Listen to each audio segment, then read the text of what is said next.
Anta!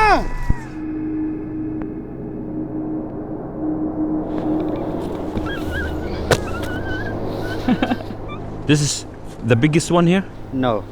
Oh. هم شعب يسكن في شمال الكرة الأرضية، شعب الإنويت. كلهم بيعشقوا الصيد. We have to hunt. هم أوروبيين ولكن غير أوروبيين.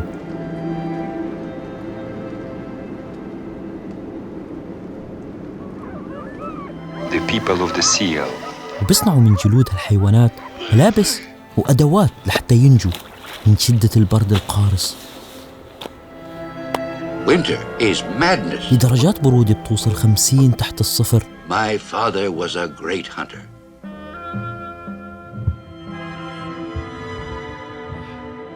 وطلعنا رحلة مع صياد بمارس حياته اليومية.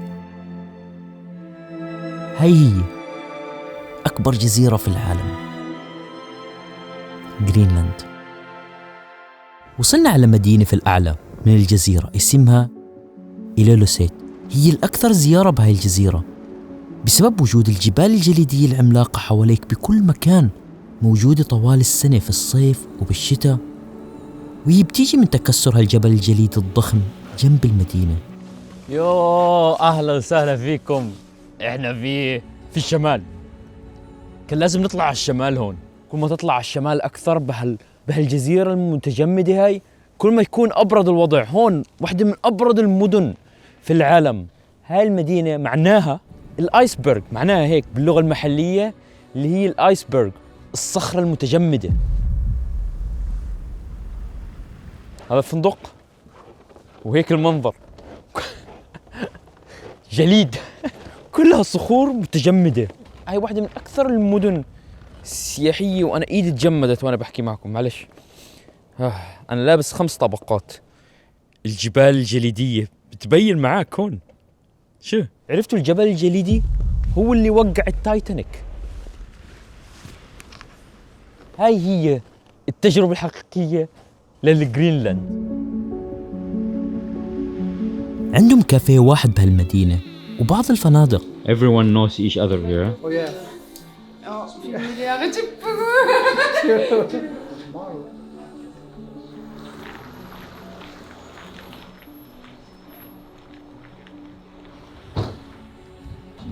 Everybody knows everybody. طلع المطل على ايش؟ طلع هاي بعدين عشان بالليل تقدر تسكرها عشان ما حدا يشوفك من الجيران، بس فوق بضلها مفتوحة، يعني تقدر تشوف السماء وبتقدر تشوف كمان الشفق القطبي. بقول لك هاي الوحيدة في الجرينلاند كاملة، الكابنز هاي. طلع هون تاخذ شاور، هيك المنظر.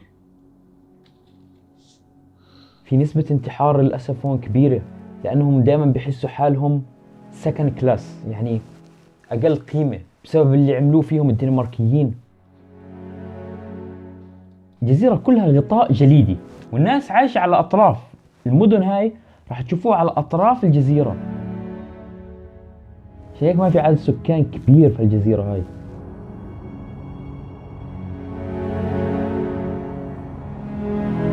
We are hunting a lot. I hunt a lot. Yeah. We are depending on the nature. I used to be a fisherman till my parents told me to study. We have to hunt. I got my first rifle when I got 6 years old, and I shot my first seal when I was 10 years old. It's very normal. It's very normal. This is the capital for halibuts in the world. Now it's not so cold. It's about minus 12 Celsius. I would say it's warm. Yeah. Yeah, gas station for the boats. What is this? Jaws from the whale, a fin whale. Yeah. That's huge. That's a Yeah. real one, huh? Yeah, it's real. You know, it's very solid.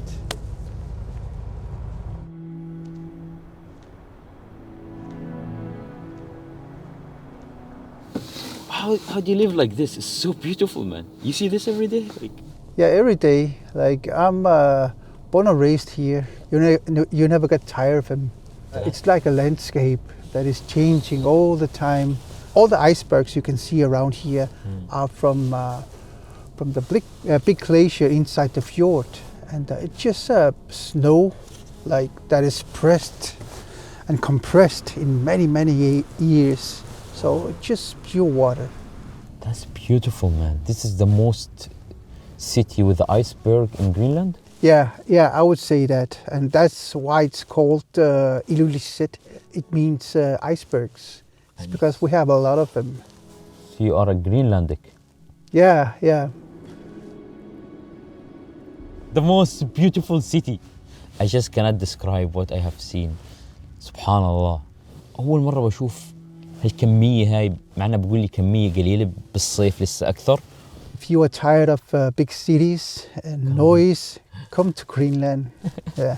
بدك تبعد عن كل الصخب في العالم. تعال هون، شو الهدوء.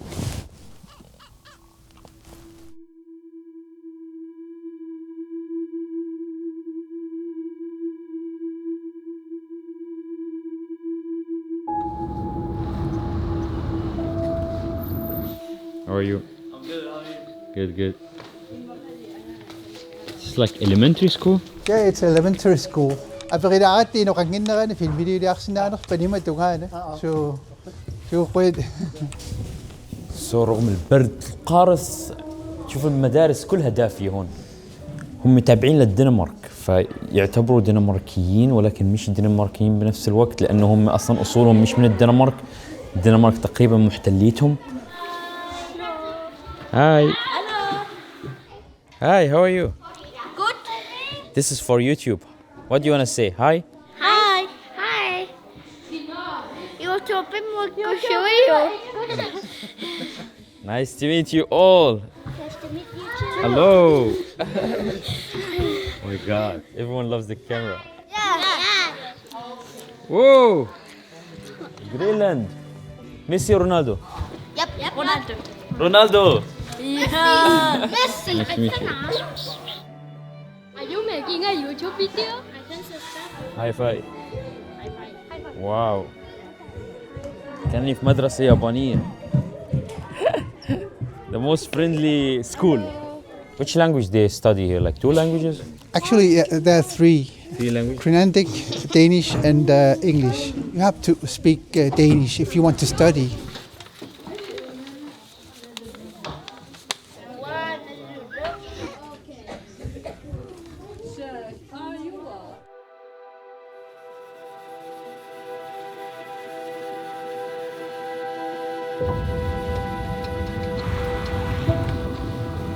Even at night it's beautiful. اوتيل اركتيك. هذا الاوتيل قاعدين فيه. بحاول استوعب انه هذا المنظر حقيقي، سبحان ربنا. شو المدينة هاي؟ شوف المدينة تخلصها ب10 دقائق تقدر تلفها، بس هي جمالها انك بس تتأمل في الجبال الجليدية هاي.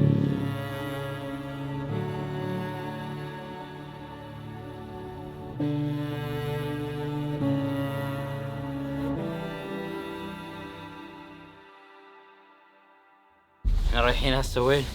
رايحين نصيد سمك على بعد 4 ساعات من هون، والرياح قوية جدا فلازم نغير اللبس. هيك حياتهم كلهم. They are all hunters. Let's go. عملنا عملية تغيير كاملة. شوف كيف مش طبيعي، لأنه الجو راح نوصل هسه لماينس 30. Vamos.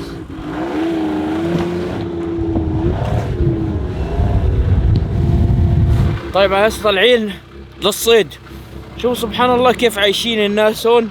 هاي بقول لك جلد الفقمة، الناس كلها دفيانة من هون بسبب جلود الحيوانات.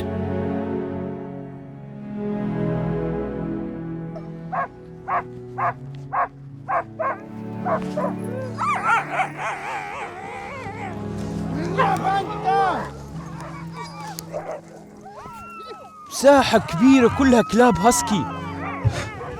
اوه هذا فيش عنده مزح على السريع. ذكرتني سيبيريا. تجمد. This is extreme.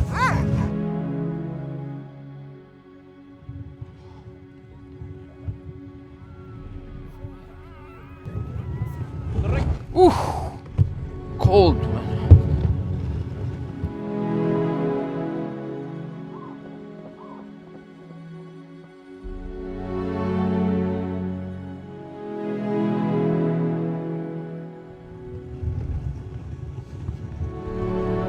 طلع الايسبرغ حواليك هون.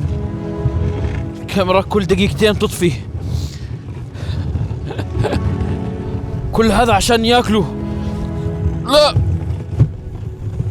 cold man. هاي المنطقة اللي احنا فيها الآن وصلناها ورح نقضي فيها 6 ساعات كاملة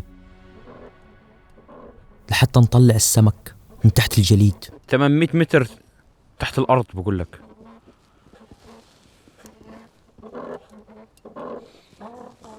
هاي ابنه بيساعده. طلع أسماك كل مكان.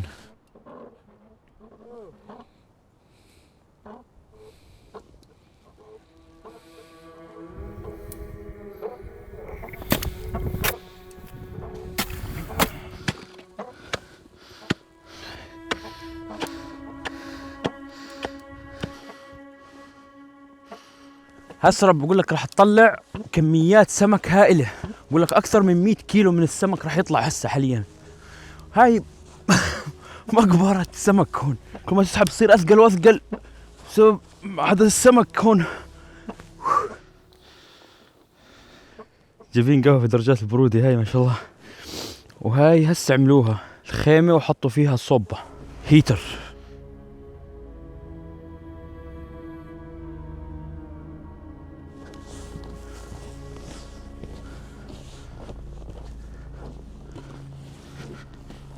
طلع وصلنا.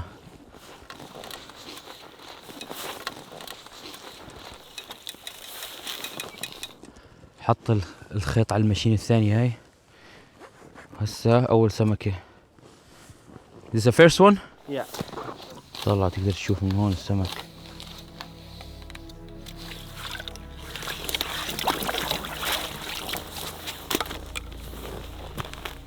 This is like useless? Yeah.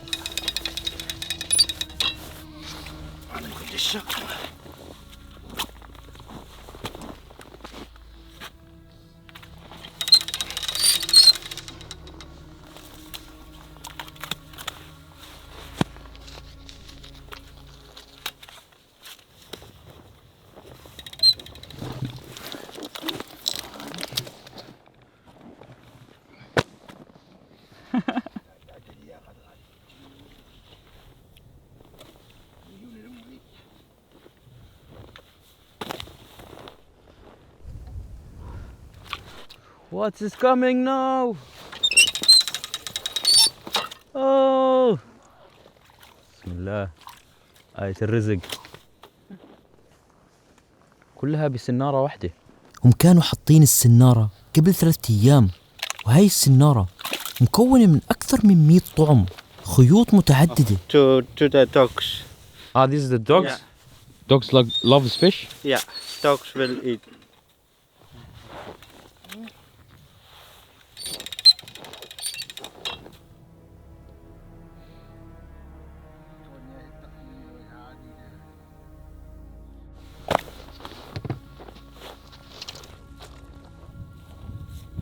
How long you been helping your dad now? 14 years old. 14 you start coming here? Yeah. بقول لك لسه في 100 سمكة. مش راضي يخلص السمك ما شاء الله. In this area how many fishermen? 30 fishermen Around here in this area. around this area. طلع هسه راح يخلصوا ويحطوا الطعم مرة ثانية ويرجعوا لها بعد يومين. بعد شهر من الآن هاي المنطقة كلها راح يصير فيها جبال جليدية ومي، تقدرش تمشي عليها زي هيك، طبعا لازم سفن تحت بحر.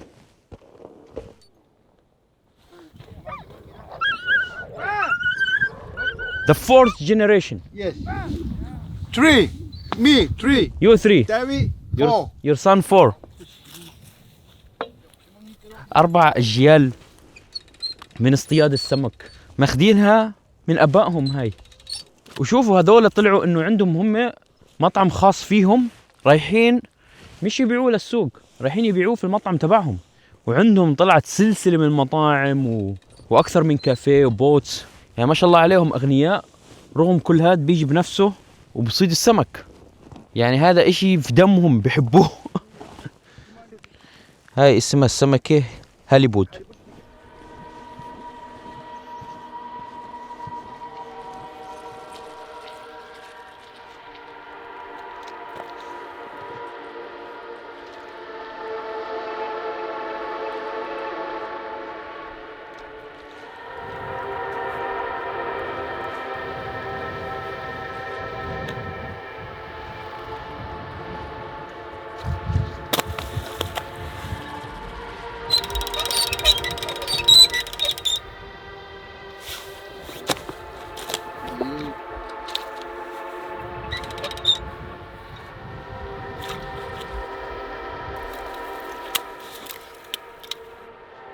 Because of this.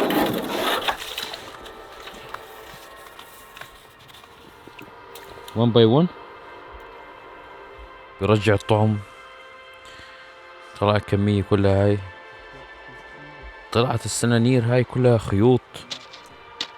هاي السمك راح يدفنوه عشان يرجعوا له بكرة، عشان ما ياكلوا الطير، لأنهم أخذوا نوعية اليوم، بكرة راح يرجعوا للمتبقي.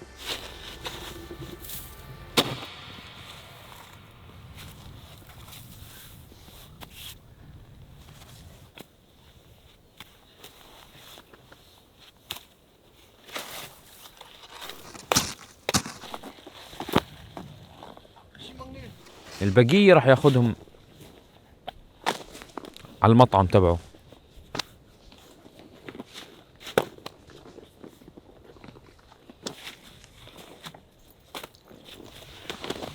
Six kilo. 6. هسه مرحلة الترحيل.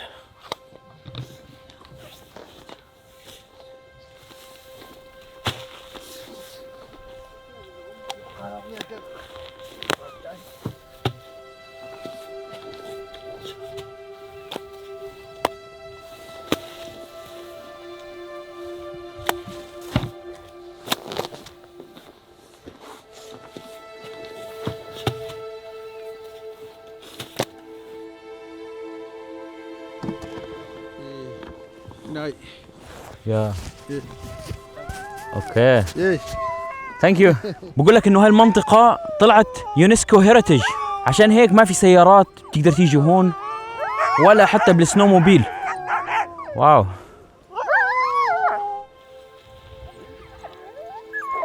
زي هيك كل يوم بيجوا تقريبا، واليوم هيك عزموني قالوا لي تعال خلينا نفرجيك حياتنا كيف. وابنه رغم انه بالجامعة تمام، بعد ما يخلص هاي بروح على طول على الجامعة هون. جد تجربة لا مثيل لها. في النهاية كانوا تاركين بعض السمك للكلاب بنهاية اليوم، لأنه الكلاب طلعت ما بتركض إلا وهي جوعانة، وما بطعموها إلا في نهاية اليوم.